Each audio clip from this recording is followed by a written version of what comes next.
আমার হঠাৎ করে যখন মাথায় ভূত চাপে এমনটাই আমি হঠাৎ করে কখন যে কোথায় যাই, কখন যে কি করি, কখন যে কি করতে চাই আসলে নিজেও জানি না। আসলে কেন যে এমন হলো আর কেন যে এমন হচ্ছে সেই আনসারটাই আজও পর্যন্ত বের করতে পারি। জীবন জীবনের গতিতেই চলবে, তবে কারো কথা শুনে আপনি থেমে যাবেন? নো, নেভার, কখনোই না। কারণ আপনাকে সে যে সঠিক সিদ্ধান্ত দিচ্ছে তারই বা কি চাক্ষুষ প্রমাণ আছে। হ্যালো এভরিওয়ান, কেমন আছেন সবাই? আমি আলহামদুলিল্লাহ ভালো আছি, সুস্থ আছি। এর জন্যই চলে যাচ্ছি একদম আরিচা ফেরিঘাটে ইলিশ খেতে। খুব ইচ্ছা করছিল, তাই আমি বেলকনিতে বসেছিলাম, বসে বসে আকাশ দেখছিলাম। ওই দেখার মুহূর্তে হঠাৎ করে মনে হলো কোথায় যাওয়া যায়, কি করা যায়। সে ভাবনাই হঠাৎ করে চলে আসলো আমার খুব ইচ্ছে করছে ইলিশ খেতে। তো এই মুহূর্তে মাওয়াটা একটু আমার জন্য অনেক বেশি ডিফিকাল্ট হয়ে যায়, কারণ একটু বেশি দূর। যার কারণে ওইটা আপাতত মাথা থেকে ঝেড়েই না হয়। অবশেষে ডিসাইড করলাম আমি যাব আরিচার ফেরিঘাটে ইলিশ খেতে। একটু কাছে, অনেক বেশি দূর না, আমার জন্য একদম পারফেক্ট হবে যে আবার ঠিক চলে আসতে পারবো। সব ভাবনার অবসান ঘটিয়ে আমি কিন্তু আরিচা ফেরিঘাটে যাওয়ার উদ্দেশ্যে একদম রেডি হয়ে নিলাম। আর আমি আমার গন্তব্যে থেকে একটা কিন্তু গাড়িতে উঠে নিলাম, সেটা হচ্ছে সেফটি বাস। সেফটি বাসে উঠে এরপর আপনাদের প্রথমেই কিন্তু আমি ভিউটা দেখে দিয়েছি সেনাতে, কারণ আমি প্রথম ভিডিও শুরু করেছি সেনা থেকে। এর আগ মুহূর্ত পর্যন্ত আমার বিন্দুমাত্র মানে মাথায় ছিল না যে আমি ভিডিও করি, ভিডিও করব, যেহেতু আমি সবসময় ভিডিও করি। তো যাই হোক, যেহেতু মনে ছিল না বলে লাভ নেই, যার কারণে সেনা থেকেই শুরু করলাম। এখন যেখানে আপনার জায়গাটা দেখা যাচ্ছে সেটা হচ্ছে মানিকগঞ্জ পার হচ্ছি। মানিকগঞ্জ থেকে এখন যেটা দেখা যাচ্ছে মানিকগঞ্জের পরে যে একটু গ্রাম অঞ্চল, সেখানে এগুলোর এদিকের নাম যদিও আমি জানি না, তবে এইখানকার দৃশ্যগুলো এতটাই সুন্দর ছিল, এতটাই মনোরম ছিল যে আমার হৃদয়টাকে একদম ছুঁয়ে গেছে। যার কারণে মাঝে মধ্যে কিন্তু আমি ক্যামেরা বন্দি করে ফেলেছি। যারা ঢাকার আশেপাশে আছেন বা সাভারে, তারপর হচ্ছে নবীনগরে, তাদের জন্য একদম ইজি হয়ে যাবে এই আরিচা ফেরিঘাট। একদম ইলিশ খাওয়ার জন্য পারফেক্ট একটা জায়গা। কারণ মাওয়াতে ভালো লাগে, সেখানে ঘোরার জন্য ঠিক আছে, বেস্ট, যেহেতু দূরে একটু ভালো লাগে। তবে আরিচা ফেরিঘাটটা একদম পারফেক্ট আমাদের কাছাকাছির জন্য। ওইখানে আমাদের কাছাকাছি যারা, তারা হচ্ছে একটু যাওয়ার জন্য দূর হয়ে যায়, ডিফিকাল্ট হয়ে যায়, এর জন্য এখন আর যাচ্ছি না। তবে ওইখানকার সৌন্দর্য একরকম আর এখানকার সৌন্দর্যটা একটু অন্যরকম। এখন যে খাবারগুলো দেখছেন এই জায়গাটার নাম হচ্ছে পাটুরিয়া ঘাট। এখানে কিন্তু তেমন একটা দোকান আগের মতো নেই, আগে যেমন ছিল এখন তেমন একটা নেই। যার কারণে এখানে খাবারগুলো আমাদের তেমন একটা পছন্দ হয় নাই, ভালো লাগে নাই, একটা দুটো দোকান। আর এরপরে ভালো না লাগার কারণে আমরা এখান থেকে ডিসাইড করি যে আমরা আরিচা ফেরিঘাটে চলে যাব। এর মাঝখানে যেতে যেতে কিছু আম দেখি, আর আমার কিন্তু আম খুব পছন্দ, সবসময় আমি বলি। আর এই ছোট ছোট আমগুলো খেতে অনেক বেশি টেস্টি হয়, এর জন্য এগুলো নিয়ে নিলাম। তবে আমি বাসায় এনে খাওয়ার পরে তেমন একটা ভালো আমার লাগে নাই, তেমন একটা ভালো ছিল। আমি যখন এখানে আম নিতে যাই অনেক মানুষ জড়ো হয়ে যায় আমাকে দেখার জন্য, সবাই কথা বলছিল। মামা এখানে যেখানে আমরা আসছি এটা জায়গার নামটা কি? পাটুরিয়া ঘাট। এখন যাচ্ছি কোথায়? ও আচ্ছা আচ্ছা। এখন হচ্ছে আমরা গাড়িতে আসছিলাম, এই যে সেলফি, আর এখন হচ্ছে যাচ্ছি রিক্সাতে পাটুরিয়া। এখান থেকে কতটুকু দূর যেন বললেন? এখান থেকে মানে ওই যে যেখানে যাচ্ছি 7 কিলো। ও আচ্ছা। তো যাই হোক, ওইখানে আমরা এখন রিক্সা দিয়ে যাচ্ছি। তারপর এখানে যে পরিবেশটা দেখাচ্ছি। এরপর এক ঝলক কিন্তু আমি মামার মুখে কিন্তু শুনিয়েই দিলাম যে কোথায় যাচ্ছি, কি নাম, কত কিলো, কোথা থেকে কোথায় যাচ্ছি, এভরিথিং। মনে রাখবেন, এটা প্রকৃতির নিয়ম, মানুষের নিয়ম, যে কোনো নিয়মই বলেন না কেন, মানুষ যখন কোনো ভালো সুন্দর একটা পরিবেশে যায়, সুন্দর একটা জায়গায় যায়, তবে একটা কথা মনে রাখবেন, এটা বরাবর সবসময় মানুষ যদি কখনো সুন্দর একটা দৃশ্যে যায়, সুন্দর একটা জায়গায় যায়, তার মন ভালো হতে একদম বাধ্য। ওরে ভাই, দেখতে দেখতে আপনারাও দেখছেন, আমি নিজেও দেখছি ভাই, আমি এটার মানে এই প্রকৃতির দৃশ্যের পুরো প্রেমে পড়ে গেছি, এতটা সুন্দর। আসলে আমি আগে পরে পাটুরিয়াতে তো পাটুরিয়া গিয়েছি বা আরিচা গিয়েছি, কিন্তু সেটা হয়তো গাড়ির রোড দিয়ে গিয়েছি, যার কারণে বুঝতে পারি নাই। যখন আমি এরকম পাটুরিয়া হয়ে রিক্সা দিয়ে যাচ্ছিলাম, আমি তো পুরাই প্রেমে পড়ে যাচ্ছিলাম। কোথায় জায়গাটা তো আসার পরে অনুভূতি আরো বেশি বেড়ে গেল। এখানকার খ্যারের পালা, গ্রামের দৃশ্য, গাছ, সবকিছু মিলেই ছিল অসাম অসাম। পাশে হচ্ছে বালুর পাহাড়ের মতো, চূড়ার মতো। ভাই রে ভাই, এরকম একটা দৃশ্য যদি কেউ মিস করেন, আসলে মরণ ছাড়া গতি নাই। আমার তো পুরাই ফিলে আসছি।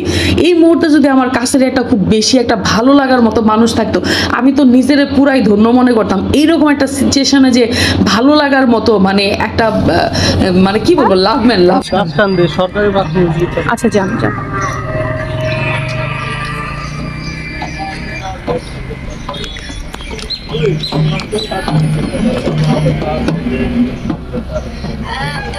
ওয়াও, কি সুন্দর একটা মেঘেরই দেখা যাচ্ছে না?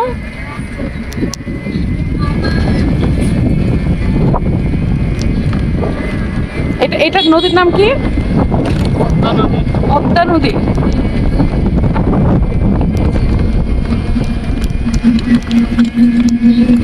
এই জায়গাটা তখন একটা ভিডিও করলে ভালো হতো। এত সুন্দর দৃশ্য, কোনটা ছেড়ে কোনটা করব আমি ভেবেই। আপনি যদি একবার এরকম একটা রোড দিয়ে যান, আমার মনে হয় না আপনার আর খাওয়া দাওয়ার কথা কিছু মনে থাকবে। আপনি সবকিছু ভুলে যাবেন অতীত। এত সুন্দর দৃশ্য এটা। কিসের খাওয়া কিসের দাম, মনে হচ্ছে যে আমি সারাক্ষণ শুধু রিক্সা দিয়ে যেতে যেতে হঠাৎ চোখে পড়ে গেলো গামছা। আমার যেহেতু একটা গামছা লাগবে, আগের গামছাটা একদম ছিঁড়ে টুকরা টুকরা হয়ে গেছে, এর জন্য চিন্তা করলাম একটা গামছা নিয়ে নিই। তো চাচাকে জিজ্ঞেস করছিলাম, চাচা এটা দেখায় ওটা দেখায়, যাই হোক, তারপর টাকা পয়সায় মিলে না।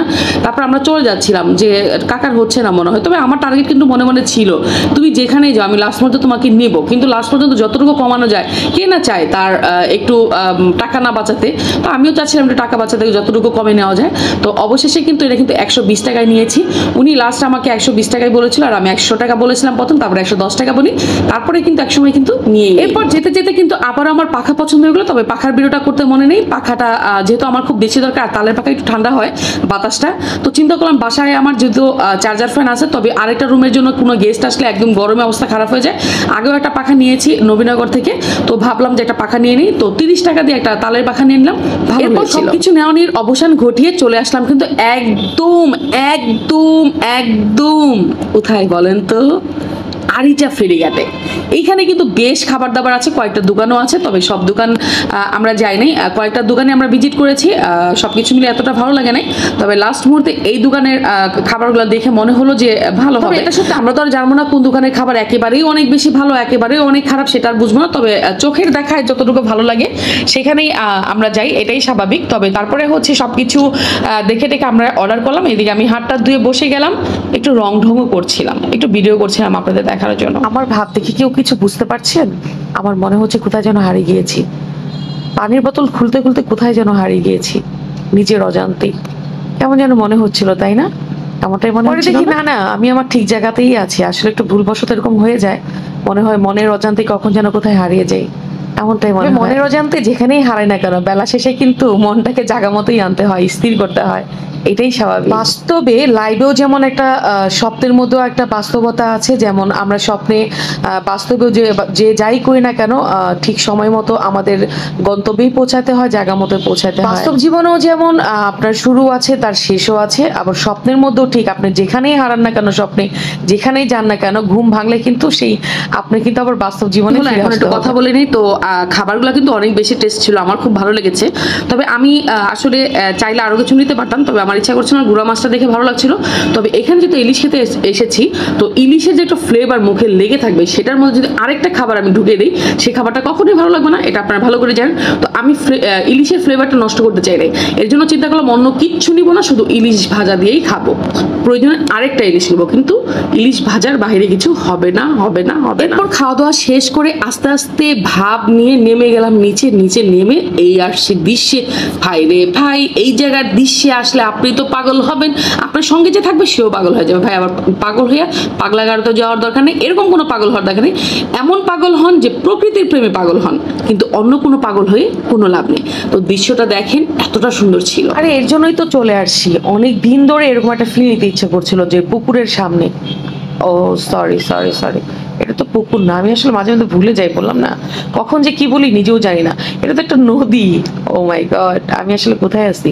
আমি নিজেই মনে আসলে কোথাও হারিয়ে গেছি, কার জন্য যেন চিন্তা করছি, কোথায় যেন যে বসে আছি। এখানে আসছি ঠিক আছে, কিন্তু মনটা মনে অন্য কোথাও পড়ে আছে, তাই না বলেন? থাকাটাই স্বাভাবিক, এটা অস্বাভাবিক। তো যাই হোক, মজার কথা বাদ দিয়ে এবার আসি আসল কথায়। এবার আপনাদের দৃশ্যটা একটু ভালো করে দেখে। এটা হচ্ছে আরিচার ফেরিঘাট। এইখান দিয়ে হচ্ছে যত সব ফেরি আসা যাওয়া করে, এই যে বরিশাল এটা সেটা যেখানেই যাক, তারপর হচ্ছে পটুয়াখালী যেখানেই যাক, চাঁদপুর যেখানে যাক, সব এইখান থেকে কিন্তু গাড়িগুলো মানে সরি লঞ্চগুলো ছাড়ে। আমি আবার গাড়ি নিয়ে আসলাম কোথা থেকে, আসলে মাঝে মধ্যে অবাক লাগে, মুখের মধ্যে এমন এমন কিছু চলে আসে যে এইখানে গাড়ি, এইখানে ভাই গাড়ি যাবো কই থেকে, এমনি যে পানিতে কি গাড়ি চলে? তবে যদি ভবিষ্যতে প্রজন্ম রুম কিছু হয় তাহলে পানিতে গাড়িও চলবো, সমস্যা নেই, অনেক জায়গায় কিন্তু গাড়িতে পানি চলে। তো আমাদের এখানে যেহেতু আপাতত চলে না, এইসব বইলা লাভ নেই, আমাদের এখানে এখন আপাতত নদী দিয়ে লঞ্চই চলে। তো যাই হোক, নদীতে লঞ্চ টঞ্চ সবকিছু তো শেষ করলাম, এইবার কিন্তু বাসায় যাওয়ার পালা। বিকেল যে সন্ধ্যা ঘুরে আসছে, আমি যেহেতু মেয়ে মানুষ তাই এখনই তো আমাকে ব্যাক করতে হবে, এখানে রওনা দিতে হবে। তো যাই হোক যেতে হবে, এখানে তো আর থাকা যাবে না, এর জন্য আমি আমার গন্তব্যের উদ্দেশ্যে রওনা দিয়ে দিচ্ছি। হাঁটি হাঁটি পাপা করে, দেখতেই পাচ্ছেন কিভাবে জুড়ে জুড়ে যাচ্ছি। মনে হয় মানে আমি হাইটে না যে দৌড় দিই, পারলে আমি বাসায় এখনই যে যদি পৌঁছাতে পারতাম আরো বেশি ভালো হতো। যাই হোক, আমার আজকে এখানে বিদায় নিতে যাচ্ছি। আরিচা ফেরিঘাট, টাটা, বাই বাই, আবারও দেখা হবে অন্য কখনো অন্য কোনো। চলে আসলাম। আরে আমার পাতাগুলো কি হয়ে গেছে, আমি খাবো।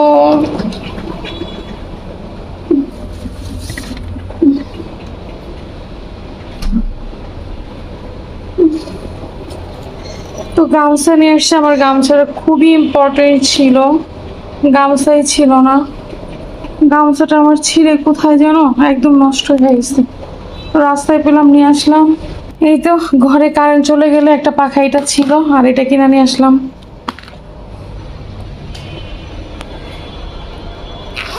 এরপর হচ্ছে আমার পছন্দের এ তো আম নিয়ে আসলাম, এখানেও কতগুলো আছে, আবার নিয়ে আসলাম। শুধু আমের খেলা এবার শুধু।